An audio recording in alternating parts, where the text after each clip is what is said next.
Haleluya. Tuhan kita dahsyat, amin.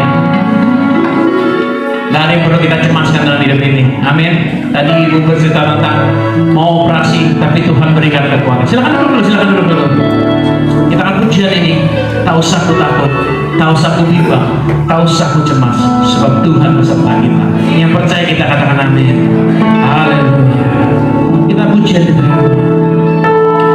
Tak usah aku takut.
Haleluya. Tuhan Yesus, tetaplah Yesus. Jangan biarkan iman kami pergi, Bapa. Jaga iman kami, Bapa. Ajar kami untuk tetap beriman kepada-Mu apapun keadaannya hari ini, Tuhan. Bagi Tuhan tak ada yang mustahil. Berat apapun keadaanmu hari ini, Tuhan pasti menyelesaikan. Pegang janji Tuhan.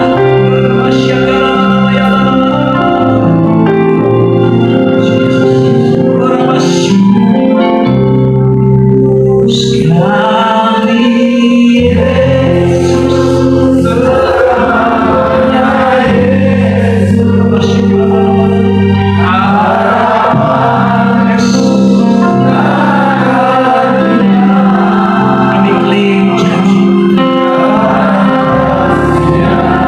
Sekarang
menyanyikan I Speak Jesus.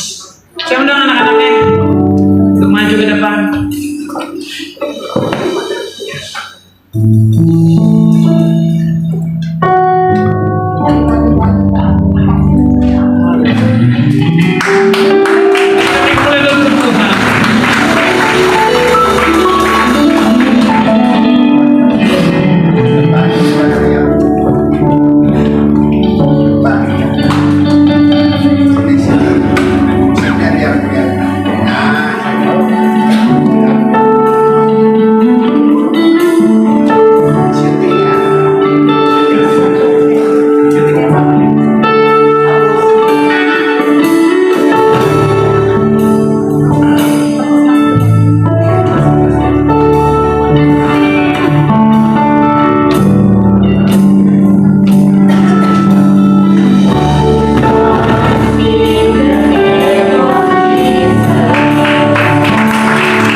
sejak dini udah memuji Tuhan.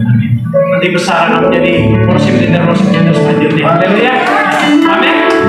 Kita akan menyambut firman Tuhan. Hambanya telah bersama dengan kita menyampaikan kebenaran firman Tuhan. Tapi kita akan satu pujian, selidiki aku, lihat hatiku. Nanti lihat hati kami Bapa. Haleluya.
setiap kami yang memuji, kami mendapat kekuatan baru. Setiap kami yang senantiasa mengagung-agungkan dan menyembah-Mu dalam kebenaran, kami percaya jalan-jalan-Mu itulah yang menjadi jalan-jalan kami. Terima kasih Bapak. Sebentar hamba-Mu akan membagikan firman. Kiranya urapan Allah ada di tempat ini, atas hamba-Mu maupun seluruh kami yang hadir, sehingga tidak satu kami terlewat untuk belajar dan mengenal lebih dan lebih lagi dari kebenaran firman-Mu. Terima kasih Bapak. Dalam nama Yesus kami berdoa. Amin. Amin.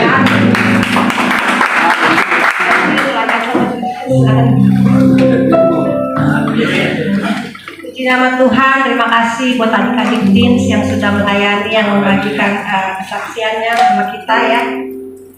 Speak Jesus. Indah luar biasa ya. Anak kecil aja bisa teriak I speak Jesus. Ya, lagu itu sangat-sangat memberkati setiap kita. Saya harap itu menjadi perenungan untuk yang mengerti maupun yang belum mengerti, biar kita semua bisa senantiasa dalam hadirat Tuhan mengatakan apa yang menjadi perkataan-perkataan yang dari luar, dari Tuhan, bukan yang dari luar, maaf. Perkataan yang dari Tuhan saja, perkataan firman, perkataan yang baik dan perkataan yang benar dalam Yesus Kristus melalui firman Tuhan. Titus 2, kita mau belajar malam ini Titus 2 ya. Ayat 1 sampai sama-sama belajar, saya juga belajar soalnya kan. Banyak yang udah senior di sini, masuk Pastor Jeki, Pastor Bambang, malam. Pastor Andreas, semua hambanya juga Pak Roy. Titus 2 ayat 1, Ibu selamat malam. Waduh, puji Tuhan ada cece-cece yang cantik, luar biasa. Titus 2 ayat 1 sampai nanti sampai 7 ya. Titus 1 ayat 1 sampai 7 kita mau belajar kewajiban orang tua, pemuda, dan hamba. Hamba ini nanti mungkin saya nggak sampai ayat itu, tapi orang tua dan pemuda ya. Ayat 1-nya, tetapi engkau beritakanlah apa yang sesuai dengan ajaran yang sehat. Ayat 2-nya, laki-laki yang tua hendaklah hidup sederhana, terhormat, bijaksana, sehat dalam iman, dalam kasih, dan dalam ketekunan. Ayat 3-nya, demikian juga perempuan-perempuan yang tua hendaklah mereka hidup sebagai orang-orang beribadah, jangan memfitnah, jangan menjadi hamba anggur, tetapi cakap mengajarkan hal-hal yang baik. Ayat 4, dan dengan demikian mendidik perempuan-perempuan muda mengasihi suami dan anak-anaknya. Ayat 5, hidup bijaksana dan suci, rajin mengatur rumah tangganya, baik hati dan taat kepada suaminya, agar firman Allah jangan dihujat orang. Lalu ayat yang ke-6-nya, demikian juga orang-orang muda, nasihatilah mereka supaya mereka menguasai diri dalam segala hal. Ayat ke-7-nya, dan jadikanlah dirimu sendiri suatu teladan dalam berbuat baik, hendaklah engkau jujur dan sungguh-sungguh dalam pengajaranmu. Berbahagialah orang yang mendengarkan firman Tuhan, merenungkannya serta melakukannya hari lepas hari. Amin. Sungguh sangat memberkati ya. Dari sini kita bisa belajar. Kalau yang ayat pertama nanti mungkin bagian Pak Jeki ya, laki-laki yang tua hendaklah hidup sederhana, terhormat, bijaksana, sehat dalam iman, dalam kasih, dan dalam ketekunan. Itu ada bagian bapaknya nanti. Untuk yang ketiga mungkin saya bisa agak bagikan sedikit ya. Nanti ada ayat yang buat pemuda juga nih. Semoga mendatang, maksudnya coming next. Mereka juga bisa membagikan bagaimana menjaga hidup seturut dengan firman Allah. Mudah apa susah sih Bapak Ibu? Mudah nggak ya menjaga hubungan keluarga, rumah tangga, suami atau sebagai istri? Istri apalagi paling banyak loh ayatnya di sini. Mari kita telaah ya. Ayat 3, demikian juga perempuan-perempuan yang tua hendaklah mereka hidup sebagai orang-orang beribadah, jangan memfitnah, jangan menjadi hamba anggur, tetapi cakap mengajarkan hal-hal yang baik, dan dengan demikian mendidik perempuan-perempuan muda. Kok bapak-bapaknya nggak disuruh mendidik ya? Demikian juga mendidik perempuan-perempuan muda mengasihi suami dan anak-anaknya, hidup bijaksana dan suci, rajin mengatur rumah tangganya, baik hati, taat kepada suaminya, agar firman Allah jangan dihujat orang. Ya, banyak ya.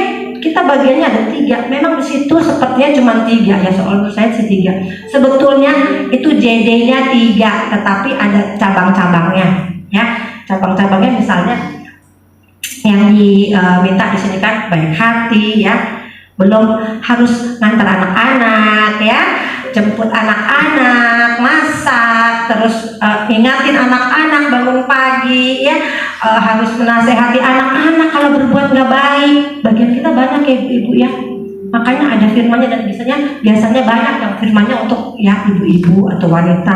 Kenapa? Karena memang bebannya emang lebih berat. Saya sih mikirnya gitu ya, easy nggak ya jadi perempuan?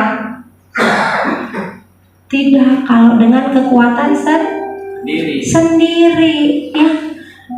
Susah, orang bilang susah jadi ibu rumah tangga. Saya dulu waktu singlenya, satu kesaksian aja, saya nggak mau jadi ibu rumah tangga. Saya bilang, Tuhan tolong jauhkan semuanya dariku. Aku pengen hidup mandiri, pengen berarti bagi banyak orang, tapi nggak pengen kawin. Katanya ada anak 2. Bayangkan kalau kita nggak menggenapi firman Tuhan, apa jadinya? Saya melahirkan imam-imam yang memang Tuhan sudah tetapkan akan saya lahirkan. Bukankah firman berkata semenjak kita dalam rahim kita dibentuk dan dijadikan ada rencana indah Tuhan bagi hidup kita? Right? Jadi kok kita kadang-kadang menyangkali ya, repot jadi perempuan, saya nggak mau. Bukan saya pengen jadi laki-laki, bukan, saya pengen jadi perempuan mandiri yang nggak repot gitu. Memang hanya perempuan nggak repot, kawin repot, nggak kawin juga repot, itu nggak? Bingung ya, kawin nggak repot memang, tapi lebih repot lagi nggak kawin. Ya, bingung mau cari jodoh. Saya bilang, Tuhan saya nggak tahu mau cari jodoh, saya nggak mau. Pokoknya kalau yang nggak dari Tuhan, kalau nggak yang takut. Saya umur 14 tahun, saya sudah berdoa dan berlutut minta sama Tuhan, Tuhan saya mau orang yang takut Tuhan. Saya berdoa untuk calon suami saya, dimanapun dia berada saat ini, saya berlutut, saya nangis, saya bilang, dimanapun dia berada saat ini, Tuhan tolong selamatkan dia, tunjukkan satu saat dia berikan baik buat saya, karena saya percaya semenjak saya ada, pasti Tuhan sudah siapkan, cuman saya nggak tahu siapa, dan saya nggak mau, itu doa saya kan, pada saat saya umur 14 tahun, dan saya nggak mau, saya salah pilih, harus yang takut Tuhan, bukan takut sama saya gitu ya, yang takut Tuhan. Ternyata dari sekian banyak laki-laki yang profesional, dan saya udah kerja kemana-mana keliling ya, kerja dari yang kantor, di lapangan, keliling Indonesia udah semua ya. Ternyata laki-laki yang takut Tuhan hanya pendeta, gak ada yang lain. Waktu saya bilang, pas waktu Pak Jiki datang, saya bilang ini, Tuhan, saya minta laki-laki yang takut Tuhan, gak pendeta juga kali. Pusing gitu loh, maksudnya gini, saya yang memang sudah kerja terus dapatnya pendeta, ini gimana nyocokinnya? Dia orang yang memang betul-betul takut Tuhan. Saya ingat doa saya waktu saya umur 14 tahun, yang takut Tuhan. Loh, saya balik ngomong lagi, saya naik doa pas Tuhan, yang takut Tuhan emang cuma pendeta ya? Kata Tuhan gini, pendeta juga ada yang gak takut gue. Jangan macem-macem, lu mau gak? Kalau gak mau lewat nih. Saya bilang, terima kasih Tuhan. Apapun, saya nggak nanya-nanya nih. Pertama kali kenal, kamu kerja di mana, kamu ini apa, begini, masa lalu kamu, saya nggak pernah nanya. Karena saya tahu apa yang Tuhan sudah beri dan Dia janjikan dari saya berdoa 14 tahun yang lalu waktu Tuhan ingatkan. Saya udah nggak mau tawar-menawar lagi sama dunia ini. I've been living for 32 tahun sendiri. Saya ketemu dia baru udah umur 32 tahun. Saya nggak perlu lagi nego-nego Tuhan. Bukan saya bilang, kalau Kak Jeki bilang kan, lu udah apa, usia apa, udah pokoknya udah usia nggak laku gitu lah ya istilahnya. Kak Jeki bilang, lu udah kepepet aja, lu usia nggak laku, mau sama gue. Enggak, bukan karena itu, dan bukan karena kamu pendeta juga, karena saya punya hubungan pribadi dengan Tuhan. Jadi apa yang menjadi kekhawatiran kita, mau ibu-ibu, mau bapak-bapak, sesungguhnya nggak ada lagi yang perlu kita khawatirkan. Karena sejak kita dalam rahim pun dibentuk dan dijadikan, semua sudah Tuhan tetapkan, sediakan, dan semua itu sebelum kita ada aja dia sudah jadiin dunia ini. Repot banget ya bikin pohon, bikin ikan, bikin burung-burung di udara untuk kita, bukan untuk orang lain. Tapi karena ngelihat pohonnya, kita ngelihat bangunannya, kita ngelihat berkat-berkatnya.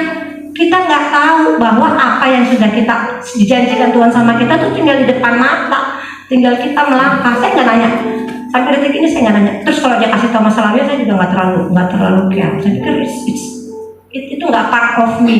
Dan saya berdoa untuk dia. Saya pikir itu urusan Tuhan sama kamu saat kamu belum sama saya. Tapi saat kami berdua, kami saling menghargai, kami saling mengasihi, kami saling menghormati. Kami harus menerima apa yang menjadi keadaan kami sekarang. Yang masa lalu sudah nggak bisa ditarik ke sini. Itu kebodohan katanya. Kebodohan. Masa lalu membahas masa lalu ada kebodohan. Gak usah masa lalu. Kalau kita hari ini doa, Tuhan saya bertobat, ampuni saya. Itu sudah bagian masalah lalu. Udah nggak ada lagi kita tarik ke depan. Besok ngomel-ngomel, gue gini kemarin lo begini. Nggak ada ya. Nggak ada. Satu kali kita bertobat di hadapan Tuhan, minta ampun, Dia sudah ampuni. Ya, tetapi dengan syarat kita juga memang bertobat, punya hati yang sungguh-sungguh, bahwa menyadari bahwa Tuhan sudah sangat mengasihi saya. Masa lalu tinggal masa lalu, hari ini saya mau berjalan bersama dengan Tuhan.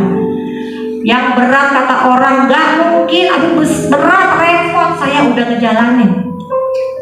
Yang berat, gak punya bapak, mami saya gak tahu kemana, kita hidup tanpa orang tua, udah jalanin. Gak ada tempat ngadu, gak ada tempat minta duit, gak ada apa, tapi ada aja berkat Tuhan. Dan saya percaya pemeliharaan Tuhan hari lepas hari. Selama kita tetap koneksi dengan Tuhan, selama firman-Nya menjadi bagian dari kehidupan kita, percaya apa yang kita pikirkan susah, sulit, aduh repot, emang ada yang enak-enak aja gitu di dunia ini? Nggak ada. Memang ini hidup, ini dunia. We have to face it every day by day. Nggak ada lagi yang enggak. Tapi kita harus mau melalui itu bersama dengan Tuhan, bukan dengan kekuatan sendiri ya, Bapak Ibu, bukan. Tapi bersama dengan Tuhan. Lalu gimana kalau ibu-ibu udah kan hektik nih ya, aduh kebanyakan beban, kebanyakan pergumulan, belum repot ngurusin anak, belum repot ngurusin suami, belum repot ngurusin rumah dan macam-macam, ada lagi yang bersosialita gitu ya, belum repot ngurusin grup, fokusnya tetap keluarga. Keluarga itu siapa sih? Selama kita masih ada hubungan darah, itu masuk keluarga. Ya, baik itu yang jauh maupun yang dekat. Itu bagian kita ibu-ibu untuk selalu mendoakan. Katanya nggak ada tuh yang jauh sejauh doa. Doa dari berapa jauh sih? Ngejauh cuma tinggal berlutut. Tuhan tolong, anakku menghadapi kesulitan. Tuhan tolong, kok aku khawatir ya. Ada perasaan gak enak. Tuhan tolong. Efraim di mana terbungkus darah Yesus. Atau anakku, cucuku di mana? Kok kayaknya aku keinget kangen gak bisa ketemu. Berlutut langsung. Tuhan tolong, anakku di mana? Cucuku sedang apa? Rindu Tuhan, tutup bungkus darah Yesus. Kenapa? Karena itu memang suara Tuhan. Kita tuh terlalu biasa mendengar suara-suara yang memang kayak maksudnya karena kita sibuk mungkin setiap hari ya, sensi gitu. Ini suaranya ada begini-begini. Dalam nama Yesus langsung hari diam. Dalam nama Yesus aku mendengar suara Tuhan. Nyanyi pujian, penyembahan. Nyanyi lagu-lagu yang gampang aja, nggak perlu Yesus susah ya pakai bahasa Inggris. Lagu yang lain deh, lagu-lagu dalam nama. Kalau lagu zaman dulu sih saya waktu kecil masih dalam nama ya, takut nih, ada ketakutan kok kayaknya, aduh ini beras mau habis nih, mikir-mikir gimana. Dalam nama Yesus, dalam nama Yesus ada kemenangan.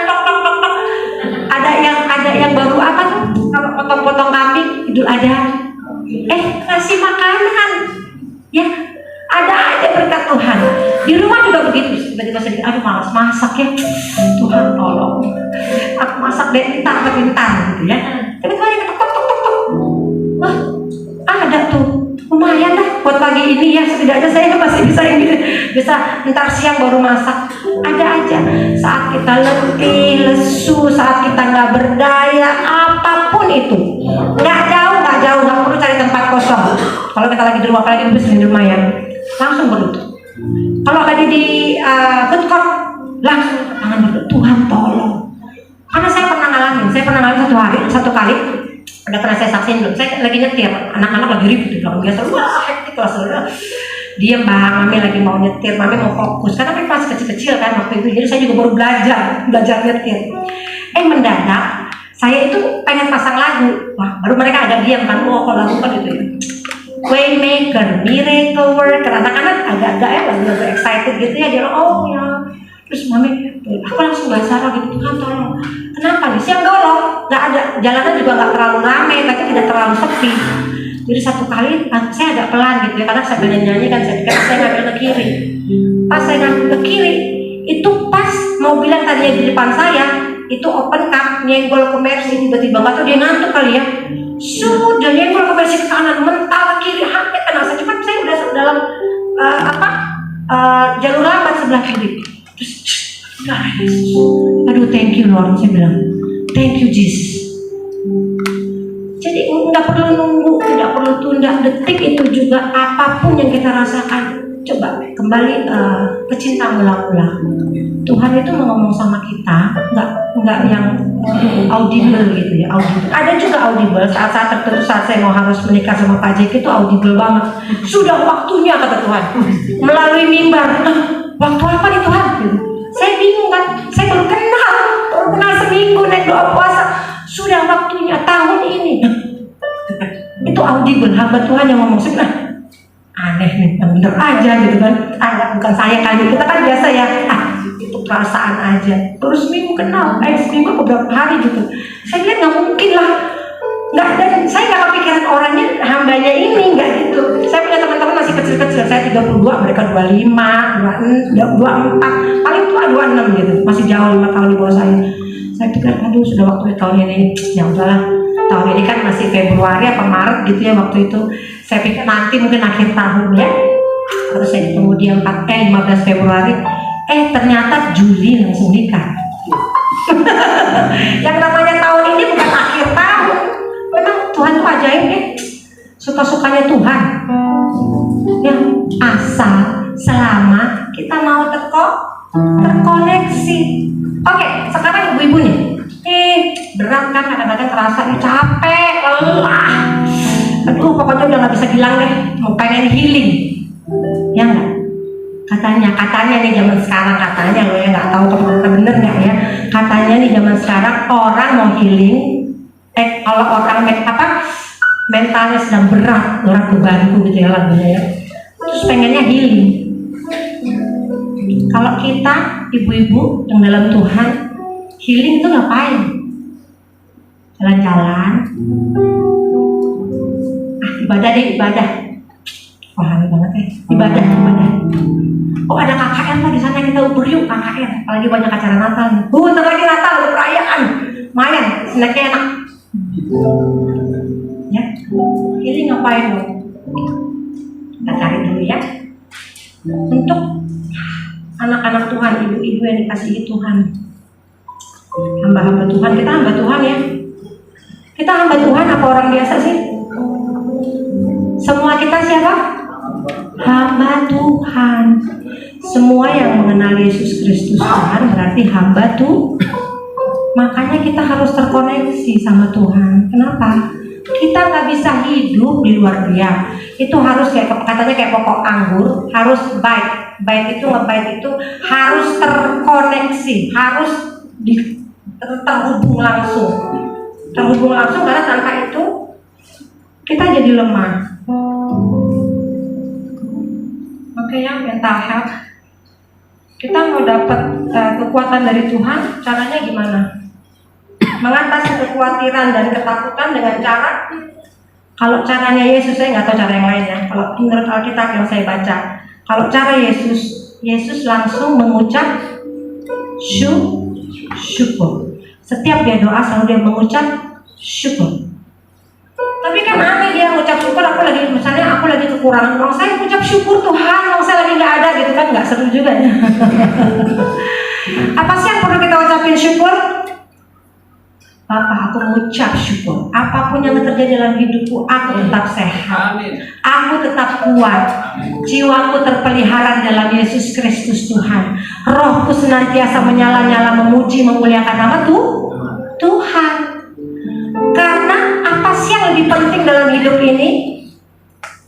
baju yang kita pakai, rumah yang kita tempati, atau apartemen yang memang kita tempati atau kita miliki atau kita sewa, ataukah hidup itu sendiri? Yang lebih penting dari semua itu adalah saya apapun keadaan kita, kantong kita lagi kosong, saya apa berkatnya? Berkat kehidupan, berkat kesehatan, berkat sukacita, damai sejahtera yang kita nggak bakal dapat di luar sana. Sekarang kalau kita mau healing deh, aku pengen jalan-jalan nih, kemana? Ke Bandung berapa hari, atau ke Bogor deh bentar ngopi-ngopi. Pulang mikir nggak? Masalah kita pergi nggak? Lalu kalau kita berdoa dengan kaki Yesus, Tuhan, aku bersyukur, aku sehat, aku kuat, aku diberkati, aku percaya aku menjadi berkat. Setelah kita diberkati, kita pasti mau jadi iya. Berkat itu nggak bicara soal duit aja. Aku senang kalau punya duit juga. Tapi kalau lagi nggak ada duit, emang mengganggu sukacita kita? Enggak. Bukan di situ tempat kita bersukacita. Tempat kita bersukacita di hadirat Tuhan, di mana kita datang berdoa, di mana kita berdoa bagi orang-orang yang kita kasih, di mana kita berdoa bagi orang-orang yang kita kenal, bahkan gimana kita berdoa bagi orang-orang yang membutuhkan jamahan dan lawatan Tuhan. Disitulah kita berarti. Saya berdoa 14 tahun yang lalu, saya nggak tahu siapa yang akan saya temui, tapi saya percaya, saya beriman kepada Yesus Kristus Tuhan.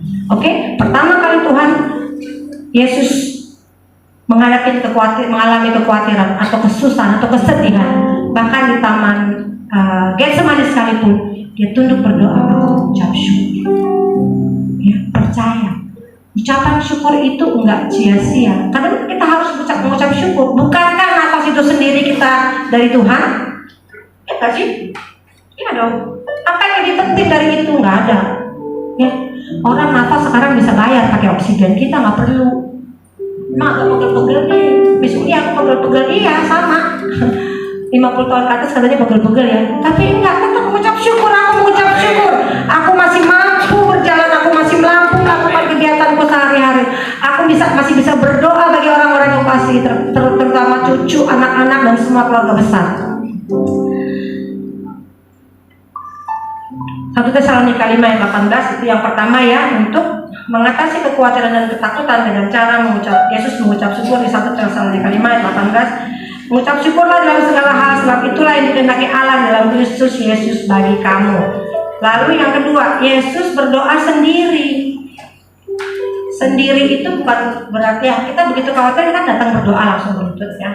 Tapi kadang-kadang kan kalau rasa khawatir itu ada, kita berdoa di mana aja bisa ya zaman sekarang ya. Tapi perlu juga waktu kita solitude. Solitude itu sendiri di mana kita kata bahasa orang dunia sih meditasi ya, meditasi. Bahasa orang dunia meditasi. Tapi kita solitude bersama dengan Tuhan itu baca firman. Kembali baharui kekuatanmu dengan membaca firman. Yang lemah itu bukan roh kita. Roh kita tetap menyala-nyala karena roh kita masih hidup. Kita dari Tuhan itu gak bakal bisa lemah. Yang lemah itu jiwa, pikiran kita, hati kita yang geremek gundah-gulana, khawatir, risau, gak tahu lagi mau minta kemana atau mikir ngapain. Mintanya ke Tuhan. Jadi untuk tidak kita punya kegalauan hati, kita solitude baca firman. Apa tuh firman yang menguatkan? Gampang ya sekarang ya, tinggal klik Bible New Version atau Bible biasa ya, udah bisa. Kita kemana-mana kan bawa handphone ya, nggak bisa ada alasan zaman sekarang aku nggak baca firman hari ini, nggak ada. Semuanya ada di sini. Bahkan audio Bible pun ada. Nggak bisa baca karena mata sudah agak kurang, bisa pakai audio Bible, bisa dengar siang dan malam. Tinggal bilang aja firman yang menguatkan, firman berkat. Ada keluar kan? Ya berkat apa semua yang sirami hatimu. Hatimu itu kayak tanah, hati kita itu kayak tanah yang subur. Kalau ditanamin sama disiramin pasti berbuah, pasti hidup. Jadi bukan roh yang mati atau roh yang sedang lemah. Roh kita kuat, tetapi jiwa kita melemah. Kalau jiwa kita mulai melemah, tubuh kita ikut lemah, sakit deh, pilek deh, batuk deh, pegel-pegel deh. Coba kalau kita jiwa kita dikasih disiramin firman, kita baca sambil ucapin lagi, kita ucapin, bahkan sambil nyanyi lagi, kita nyanyi. Itu kayak rumput yang lain, tanaman lain bisa jadi hijau lagi, ya. Bahkan tulang yang kering katanya ya bisa punya daging lagi. Ya, kalau Tuhan menginginkan, apapun yang mustahil yang udah nggak mungkin bisa terjadi. Jadi jangan cepat putus asa. Kayaknya doa aku nggak dijawab-jawab. Tuhan, tolong, kok anakku begini, kok cucuku begini.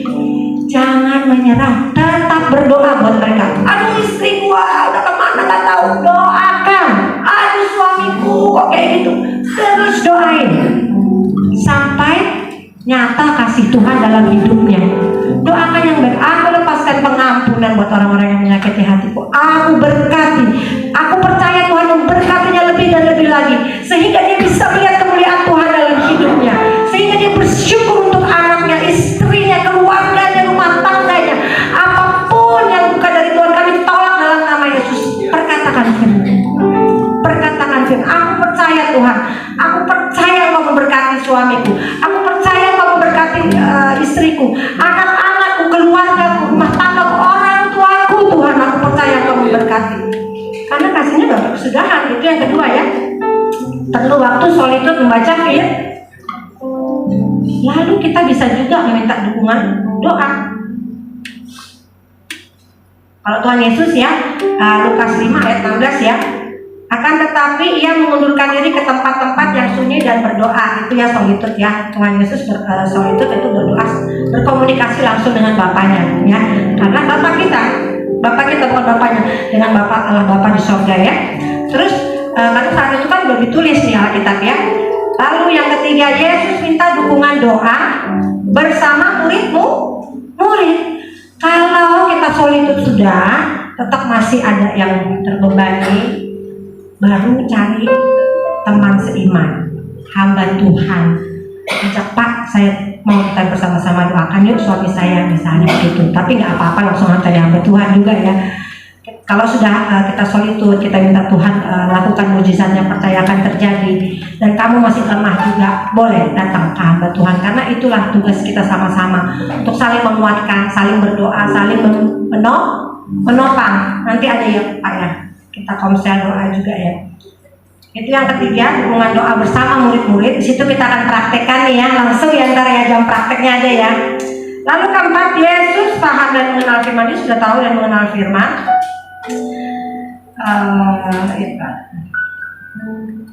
Oke. Jadi Tuhan itulah firman ya. Sesudah dia naik baru turun pewahyuan, baru ada firman yang langsung kita terima, yang saat ini kita baca setiap hari. Alkitab itu apa sih? Apa firman yang hidup ya, tahu. Tapi ini itu surat cintanya Tuhan untuk kita ya, untuk kasih mula-mula yang kita pernah rasakan. Saya juga masih rasakan sampai saat ini. Untuk kasih mula-mula Tuhan setelah dia naik ke surga, turunlah pewahyuan itu, dia mengirimkan surat cinta. Masa yang pernah muda, Oma, yang pernah muda pernah terima surat cinta nggak? Tante Sucen pernah terima surat cinta nggak? Mungkin nggak pernah di zaman dulu, apalagi zaman saya juga masih ngerasain surat cinta pada tangan. Cuma saya nggak cinta-cintaan. Ya, surat cinta. Kalau baca surat cinta, sampai sobek-sobek. Kata Pak Jeki pernah bilang dia baca surat cinta dulu waktu masih di penjara, sampai sobek-sobek dia baca. Ini udah nggak berbentuk surat, sih nggak berbentuk kertas, bisa berbentuk handphone. Tetapi itu surat cintanya tuh Tuhan. Dengan itu kita terkoneksi. Jadi setiap ada hal-hal buruk yang datang ke pikiran kita, ke hati kita, itu semua akan terhalaukan. Ya, itu semua segala kekhawatiran, ketakutan. Nih ya, satu lagi aku mau kasih bagikan. Waktu Tuhan Yesus mengatasi ketakutan saat murid-murid takut di Markus 4 ayat 39. Tolong Kak Chelsea. Markus 4 ayat 39. Yap. Ini Ibu bisa. Ia pun bangun menghardik angin itu dan berkata kepada danau itu, diam. diam. Kita lagi galau nih, hati geremet-geremet dan banyak suara-suara yang memang kesel gitu ya. Kita tinggal bilangin aja, diam, tenanglah. Lalu angin itu reda. Itu kan versi Tuhan Yesus ya. Kita juga bisa lakukan dong perkataan firman bilang Tuhan Yesus menghardik angin badai topan, bisa. Kenapa kita nggak bisa? Karena itu kan dalam diri kita ya. Dalam diri kita bisa bilang diam, tenanglah. Lalu kita nyanyi, tenanglah hatiku dalam naungan sayapmu. Right? Ya Oma, kadang-kadang aduh sakit, banyaknya pikiran kusut, udah nggak tahu mau nyanyi, mau marah, mau menghardik atau mau ngapain gitu ya. Banyak beban, banyak masalah, apalagi ibu-ibu ya, mental health. Bapak-bapak juga ada, saya tahu. Pak J kalau udah begitu masuk kamar, malah saya yang dihadir, dia terus gini, tenang. Udah saya keluar. Jadi saya udah gak ngomong lagi daripada dalam. Apalagi waktu itu sakit gigi kan saya kesian ya, baru kawin soalnya baru nikah. Aduh ya gimana sakit gigi, diam. Udah diam aja, kamu keluar, saya lagi nahan. Maksud dia kalau lagi sakit gigi, gua ke dokter gigi nggak bisa diapa-apain kan gitu ya. Ntar tunggu sembuh. Nggak gitu lama, 6 jam sih, lama juga, 1 hari malam baru bilang udah baik gigi gua.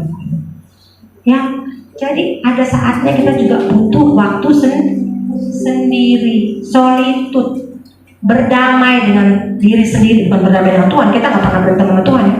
Berdamai sama diri sendiri, menenangkan jiwa kita yang memang sedang guncang. Ya, guncang itu ya tidak tenang gitu loh ya. Lalu minta Tuhan tolong, saya sedang ada dalam damai sejahtera. It's okay. Tapi bukan berarti sehari 2 hari juga nggak kelihatan ya di sini. Paling ya berapa jam lah. Namanya suami istri ada aja ya masalah-masalah. Tetap kita harus saling menghormati. Kenapa saya menghormati? Karena saya tahu dia butuh privacy. Ya, saya juga butuh privacy. Kadang-kadang nggak pengen diganggu lagi masak apa gitu terus diajak ngomong yang, aduh tak dulu, pusing. Ya, fokusnya sekarang udah nggak bisa multitask kalau udah umur 50 ke atas. Ya, puji nama Tuhan, kita sudah tahu solusinya. Terkadang daripada overthinking, beristirahat adalah pilihan terbaik. Ya, kalau ibu-ibu ngapain? Daripada keloyoran, healing pulang uang habis, pikiran juga nggak bener-bener, tetap aja galau. Mendingan beristirahat. Kalau saya pilihannya beristirahat itu tidur. Ya, ibu-ibu tidur. Ya, bukan tidur sebentar lagi, bangun sebentar lagi, bukan ya. Tapi tidur dalam hadirat Tuhan, habis baca, habis capek, habis kita mengeluh atau bersyukur atau mencurahkan segala hati kita ke dalam kehadiran Tuhan, kita tidur, istirahat. Daripada kita keluar kamar terus ngomel-ngomel, masuk lagi, yuk masih belum beres, sampai beres dulu. Tuhan, saya mau berdamai dengan diri saya, ajar saya untuk senantiasa mengucap syukur, merendahkan hati, untuk selalu bisa memahami apa yang Tuhan ingin saya lakukan bagi keluarga dan rumah tangga saya. Yang terakhir setelah tadi Tuhan berhubungan erat dalam suatu dengan Bapa, Dia juga mengajarkan kita untuk melepaskan pengampunan, ya. Melepaskan pengampunan untuk orang-orang atau hal-hal yang mungkin mengganggu hati kita, untuk ada damai sejahtera. Dan biarlah semua kita mulai saat ini sama-sama belajar untuk lebih dan lebih lagi mengenal dan membaca, senantiasa terus mencari apa sih yang bagian mana sih yang aku kelupaan baca. Siapa tahu mungkin ada yang nggak berurutan ya, nggak berurutan. Saya sih sukanya berurutan, tapi kadang-kadang loncat-loncat juga ya, sesuai kebutuhan. Nggak masalah, selama kita punya kerinduan untuk baca surat cintanya Tuhan, kita terkoneksi dengan Tuhan. Percayalah, setiap saat, setiap waktu Dia mau masuk ke, bukan masuk, Dia ada dalam kita. Dia mau kita bisa dengar suaranya. Dia mau kita bisa terkoneksi dengan Dia. Dia mau kita senantiasa ada di dalam hadiratnya. Bukan cuma lagi di kamar berdoa aja loh. Kita kemana-mana tuh Roh Kudus sudah di dalam kita. Kemana-mana Dia ada dalam kita.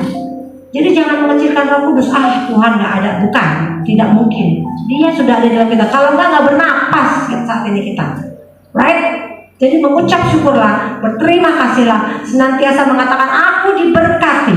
Aku tahu rencana Tuhan indah bagi hidupku. Kalau aku ada hak saat ini karena memang Tuhan mau aku dipakai lebih dan lebih lagi menjadi berkat untuk sesama, untuk keluarga, untuk rumah tangga. Puji nama Tuhan. Segitu saja, mari kita harus satu dalam doa. Bapa, kami bersyukur, terima kasih Tuhan.